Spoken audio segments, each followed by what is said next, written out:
देखिए, श्री अखिलेश यादव जी और श्री राहुल गांधी जी, मैं इनका नाम बदल करके कल से ही रखा हूं, अफवाह गांधी और अफवाह यादव।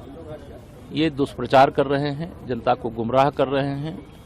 जब वैश्विक संकट है, ऐसे समय में एक जिम्मेदार राजनेता के नाते संदेश ऐसा देना चाहिए कि देश के ऊपर कोई संकट है तो हम सब लोग मिल करके उस संकट का सामना करेंगे।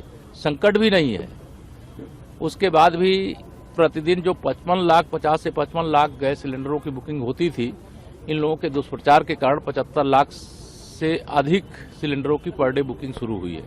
तो ये दुष्प्रचार करना गंदा खेल है, घिनौना खेल है।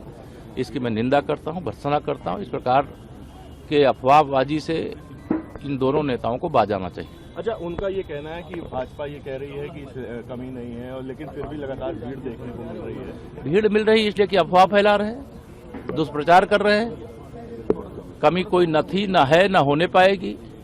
माननीय प्रधानमंत्री श्री नरेंद्र मोदी जी के नेतृत्व में भारत की विदेश नीति इतनी मजबूत है कि उस ईरान के रास्ते से जहां से चाहे वह क्रूड ऑयल के जहाज हों, चाहे गैस के जहाज हों, निकल नहीं पाते थे। एक परसों निकल चुका है, 2 आज निकल चुके हैं। और आगे हमारी जो विदेश नीति है इतनी सशक्त है कि उसके कारण से दुनिया के सामने जो भी संकट हैं, हम लोग तो शांति के पक्षधर हैं, लेकिन दुनिया के सामने जो भी संकट है, उन हर संकट में भारत का झंडा बुलंद रहता है और बुलंद रहेगा। जब विपक्ष आरोप लगा रहा है पंचायती चुनाव को लेकर कि उनका इस विपक्ष का तो पंचायत चुनाव कराने जा रहे हैं, बयानबाजी क्यों कर रहे हैं? टालने की बात कह रहे हैं। हम लोग टालने नहीं जा रहे, हम नहीं टालने जा रहे हैं। हम लोग चुनाव की तैयारी कर रहे हैं और चुनाव होगा। और समाजवादी पार्टी को पंचायत चुनाव में भी, विधानसभा चुनाव में भी धूल चढ़े। श्री अखिलेश यादव जी और श्री राहुल गांधी जी, मैं इनका नाम बदल करके कल से ही रखा हूं, अफवाह गांधी और अफवाह यादव। ये दुष्प्रचार कर रहे हैं, जनता को गुमराह कर रहे हैं। जब वैश्विक संकट है, ऐसे समय में एक जिम्मेदार राजनेता के नाते संदेश ऐसा देना चाहिए कि देश के ऊपर कोई संकट है तो हम सब लोग मिल करके उस संकट का सामना करेंगे। संकट भी नहीं है, उसके बाद भी प्रतिदिन जो 50 से 55 लाख गैस सिलेंडरों की बुकिंग होती थी, इन लोगों के दुष्प्रचार के कारण 75 लाख से अधिक सिलेंडरों की पर डे बुकिंग शुरू हुई है। तो ये दुष्प्रचार करना गंदा खेल है, घिनौना खेल है।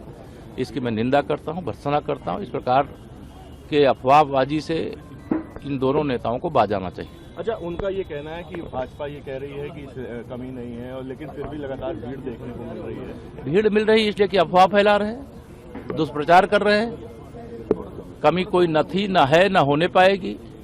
माननीय प्रधानमंत्री श्री नरेंद्र मोदी जी के नेतृत्व में भारत की विदेश नीति इतनी मजबूत है कि उस ईरान के रास्ते से जहां से चाहे वह क्रूड ऑयल के जहाज हों, चाहे गैस के जहाज हों, निकल नहीं पाते थे। एक परसों निकल चुका है, 2 आज निकल चुके हैं। और आगे हमारी जो विदेश नीति है इतनी सशक्त है कि उसके कारण से दुनिया के सामने जो भी संकट हैं, हम लोग तो शांति के पक्षधर हैं, लेकिन दुनिया के सामने जो भी संकट है, उन हर संकट में भारत का झंडा बुलंद रहता है और बुलंद रहेगा। जब विपक्ष आरोप लगा रहा है पंचायती चुनाव को लेकर कि उनका इस विपक्ष का तो पंचायत चुनाव कराने जा रहे हैं, बयानबाजी क्यों कर रहे हैं? टालने की बात कह रहे हैं। हम लोग टालने नहीं जा रहे, हम नहीं टालने जा रहे हैं। हम लोग चुनाव की तैयारी कर रहे हैं और चुनाव होगा। और समाजवादी पार्टी को पंचायत चुनाव में भी, विधानसभा चुनाव में भी धूल चढ़े।